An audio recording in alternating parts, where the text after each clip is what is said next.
छत्तीसगढ़ में तीनों चरणों का मतदान संपन्न हो चुका है। प्रत्याशियों के भाग्य ईवीएम में कैद हो गया और प्रदेश के सभी जिला मुख्यालयों में स्ट्रांग रूम बनाए गए हैं, जहां ईवीएम को सुरक्षित ढंग से रखा गया है।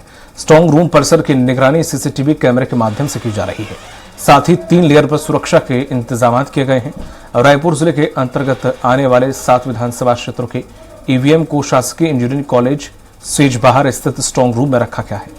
स्ट्रांग रूम को बाहर से सील कर दिया गया है और उसकी निगरानी सशस्त्र बलों के जवानों पर दी गई है।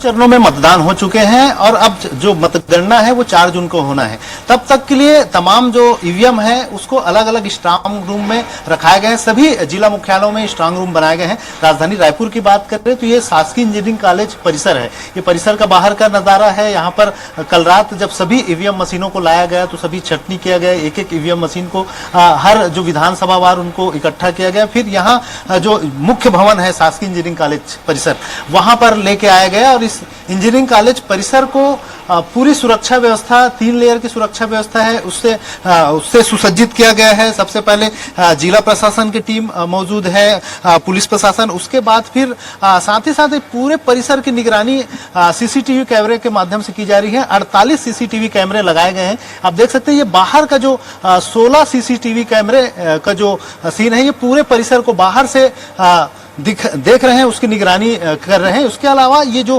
3 मंजिला इमारत है, जो शासकीय इंजीनियरिंग कॉलेज का जो भवन है, इसमें जो अंदर की एक एक स्ट्रांग रूम जहां पर ईवीएम रखे गए हैं, एक अलग अलग विधानसभा वार, चाहे रायपुर पश्चिम, रायपुर दक्षिण, रायपुर उत्तर, रायपुर ग्रामीण, आरंग, महासमुंद, आरंग, अभनपुर या धरसीवा, ये सभी विधानसभा क्षेत्रों का अलग अलग स्ट्रांग रूम में रखा गया है। इसके अलावा पूरे जो बिल्डिंग है उसको सुरक्षा घेरे में लिया गया है। 100 से अधिक सीआरपीएफ के बंदूकधारी जवान यहाँ तैनात है और हर आने जाने वाले लोगों की निगरानी की जा रही है। पूरा देख सकते हैं, पूरे परिसर का अंदर का सीन है। इस तरह से पूरे चाक चौक व्यवस्था रखी गई है और तमाम जो बड़े अधिकारी हैं, केवल जो निर्वाचन से जुड़े हुए अधिकारी हैं, कर्मचारी हैं, उन्हें ही यहाँ आने दिया जा रहा है और बाकी बाहरी लोगों का प्रवेश वर्जित है। और साथ ही साथ जो राजनीतिक दलों से जुड़े हुए लोग हैं, वो अगर इन सुरक्षा व्यवस्था को देखना चाहे तो उनके लिए व्यवस्था की गई है कि वो यहाँ तक आए, इस परिसर तक, और सीसीटीवी कैमरे की जो व्यवस्था है और जो सुरक्षा व्यवस्था है उसको देखकर यहाँ से संतुष्ट होकर जाए। इस तरह की व्यवस्थाएं पूरी की गई है और निर्वाचन आयोग की ओर से ये तमाम तरह की व्यवस्थाएं यहाँ की गई है। और ये अब स्ट्रांग रूम 4 जून तक के लिए सील है और 4 जून तक लगातार जो सीआरपीएफ के जवान हैं, जिला पुलिस के जवान हैं, वो निगरानी करते रहेंगे। साथ ही साथ ये 48 कैमरों से, सीसीटीवी कैमरों से इसकी निगरानी की जाएगी और जो ऑब्जर्वर है, कलेक्टर है, जिला प्रशासन के जो अधिकारी है, लगातार निगरानी करते रहेंगे। तो इस तरह से तमाम तरह की व्यवस्थाएं यहाँ पर की गई है ताकि जो चुनाव है, ईवीएम को लेकर जो सवाल उठते हैं उसको रोका जा सकते और ईवीएम की पारदर्शिता को बरकरार रखा जा सके। कैमरा पर्सन भूपेंद्र के साथ स्वराज एक्सप्रेस के लिए रायपुर से दिलीप साहू।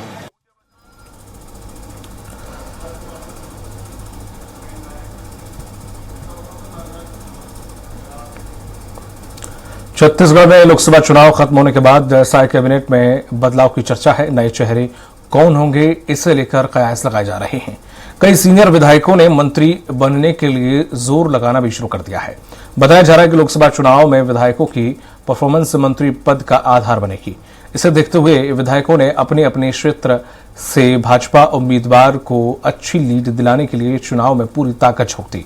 फिलहाल संभावना जताई जा रही है कि चुनाव के बाद 2 विधायकों की एंट्री कैबिनेट में हो सकती है और इनमें राजेश मूणत, अमर अग्रवाल, रेणुका सिंह और अजय चंद्राकर बड़े दावेदार हैं। राजनीतिक विश्लेषकों के मुताबिक साय कैबिनेट में बदलाव इसलिए भी मुमकिन है क्योंकि बीजेपी ने रायपुर लोकसभा सीट से कैबिनेट मंत्री बृजमोहन अग्रवाल को प्रत्याशी बनाया है। इस बात की चर्चा पूरे चुनाव के दौरान रही कि बृजमोहन अग्रवाल जीत के लिए नहीं बल्कि बड़ी लीड के लिए चुनाव लड़ रहे हैं। ऐसे में अगर वे चुनाव जीत जाते हैं तो मुख्यमंत्री साय के मंत्रिमंडल में बड़ा फेरबदल होगा।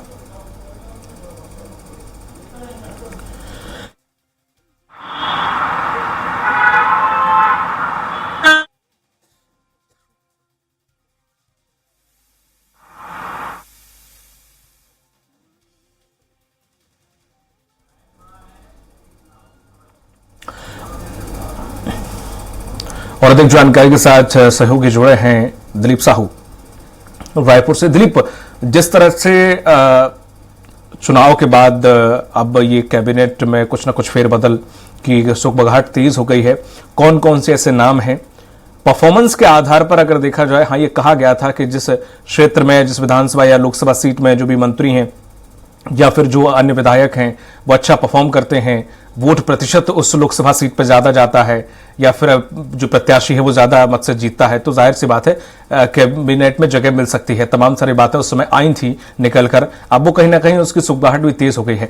कौन कौन से ऐसे नाम हैं जो सामने आ सकते हैं या जिन्हें मंत्री बनाया जा सकता है, और किस किस की परफॉर्मेंस अच्छी रही है वोटिंग परसेंट के हिसाब से? जी बिल्कुल दीपक, क्योंकि छत्तीसगढ़ की बात करें तो छत्तीसगढ़ में मुख्यमंत्री सहित 13 मंत्रियों का एक पद होता है। वर्तमान में 12 मंत्री है मुख्यमंत्री को मिलाकर, एक मंत्री का पद पहले से ही खाली है, रखा गया है। वहीं क्योंकि रायपुर लोकसभा सीट से बृजमोहन अग्रवाल को प्रत्याशी बनाया गया है, उनका जीतना लगभग तय माना जा रहा है, तो ऐसे में 2 मंत्री का पद है वो खाली हो जाएगा। तो दोनों मंत्रियों को लेकर जो प्रमुख दावेदार हैं जिनकी बात किया जा रहा है, इसमें प्रमुख रूप से बिलासपुर के जो विधायक है अमर अग्रवाल, उनकी दावेदारी प्रबल है, क्योंकि बृजमोहन अग्रवाल वैश्य समाज से है और अगर उनकी जगह खाली होती है, वे सांसद बन के चले जाते हैं, तो निश्चित तौर पे अमर अग्रवाल की प्रबल दावेदारी। इसके अलावा राजेश मुड़त, क्योंकि रायपुर से 2 बड़े विधायक, वरिष्ठ विधायक है, पूर्व मंत्री रहे हैं राजेश मुड़त, क्योंकि बृजमोहन अग्रवाल अगर नहीं रहते तो एक मंत्री रायपुर शहर से राजेश मुड़त एक ऑप्शन हो सकते हैं। इसके अलावा और प्रमुख दावेदारों को बात करें, क्योंकि रेणुका सिंह का नाम लगातार चर्चे में था, सीएम की वे दावेदार मानी जा रही थी। विधानसभा चुनाव के दरमियान वे लोकसभा में राज्य मंत्री थी, वहां से इस्तीफा देकर आए थे, तो कहीं ना कहीं उनकी भी दावेदारी प्रबल दिखाई दे रही है, क्योंकि उन्हें लोकसभा में मंत्री से पद से इस्तीफा देकर विधानसभा लड़ाया गया था और वो सीएम के दावेदार मानी जा रही थी, तो उन्हें मंत्रिमंडल में भी जगह नहीं दिया गया, तो कहीं ना कहीं उनकी भी प्रबल दावेदारी मानी जा रही है। इसके अलावा जो प्रमुख नाम है, एक है वरिष्ठ पूर्व मंत्री, वरिष्ठ विधायक अजय चंद्राकर का, जो कुरुद विधानसभा क्षेत्र से आते हैं, रायपुर जिले के अंदर ही उनका है। तो ये भी बात कही जा रही है कि क्योंकि लगातार वे रहे हैं, काफी वरिष्ठ है और विधानसभा भी काफी मुखर रहते हैं, काफी उनको अनुभव है, तो उनके भी स्वाभाविक दावेदारी बनती है। इस तरह से 4 प्रमुख नाम है जो दावेदार है। इनके अलावा और बात करें तो जो पूर्व विधानसभा अध्यक्ष रहे हैं, नेता प्रतिपक्ष रहे हैं, धर्मलाल कौशिक, ये भी वरिष्ठ विधायक है, उनकी भी दावेदारी है। धर्मजीत सिंह भी काफी वरिष्ठ विधायक है, जो हालांकि ये जेसीसीजे में रहे हैं, वहां छोड़ के भाजपा शामिल हुए हैं। इस तरह से, और लता उसेंडी, बस्तर की बात करें तो बस्तर से अभी एक भी मंत्री है, केदार कश्यप, आमतौर पर 2 मंत्री हुआ करते हैं वहां से, तो बस्तर क्षेत्र से पूर्व मंत्री रही हैं लता उसेंडी। कोंडागांव में जो पूर्व मंत्री और पूर्व प्रदेश अध्यक्ष रहे हैं मोहन मरकाम, उनको हरा कर आई है। तो इस तरह से उनकी भी स्वाभाविक दावेदारी बन रही थी। इस तरह से दावेदारों की जो तादाद है आधे दर्जन से अधिक है।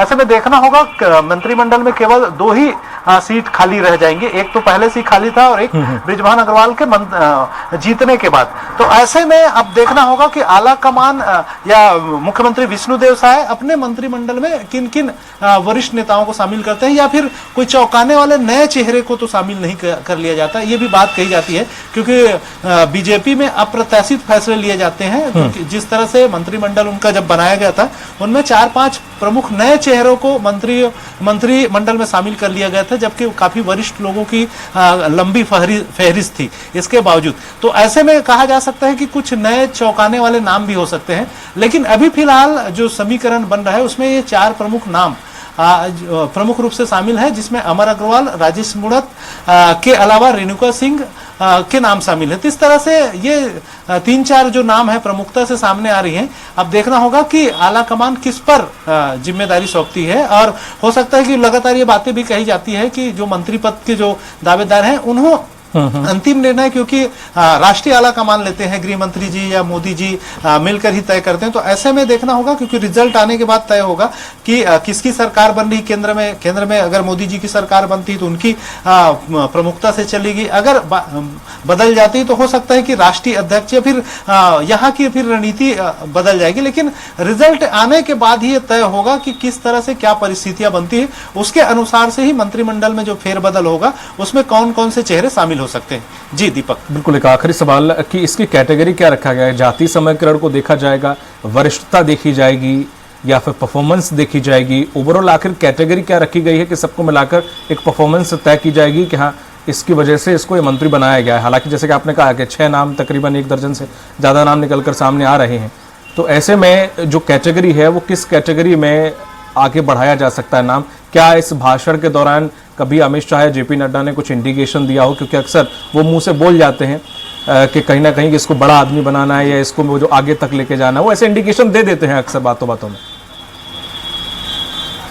जी बिल्कुल दीपक, आपका सवाल सही है। इसमें जो पहला जो क्राइटेरिया है वो परफॉर्मेंस को माना जा रहा है, क्योंकि सभी बड़े वरिष्ठ नेताओं को अलग अलग जिम्मेदारी दी गई थी कि अपने अपने लोकसभा क्षेत्रों में या अलग अलग लोकसभा क्षेत्रों को उनकी जिम्मेदारी दी गई थी जहां उन्हें लीड कराना है पार्टी को।